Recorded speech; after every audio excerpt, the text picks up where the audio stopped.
बिस्मिल्लाहिर्रहमानिर्रहीम, अस्सलाम वालेकुम। बहुत ही ज़बरदस्त अपडेट्स है। जो लोग भी यूएई में दुबई में काम करते थे, रिटायर हो चुके हैं, उनके लिए ख़ुसूसी जो है वो पैकेज शुरू किया है।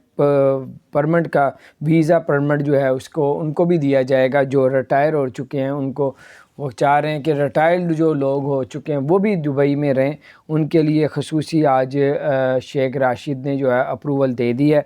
अब जो लोग रिटायर हो चुके हैं दुबई के अंदर जॉब से, अब वो लोग भी दुबई में स्टे कर सकते हैं। उनके लिए ख़ुसूसी रिटायरमेंट वीज़ा ओपन किया गया, रिटायरमेंट वीज़ा परमिट ओपन किया गया, वो आप लोग ले सकते हैं। दूसरी खबर ये है कि जापान ने पाकिस्तानियों के लिए वीज़े ओपन कर दिए हैं और अब रियाद से जो है अबू धाबी आ सकते हैं 48 मिनट में। अबू धाबी से रियाद जा सकते हैं 48 मिनट में।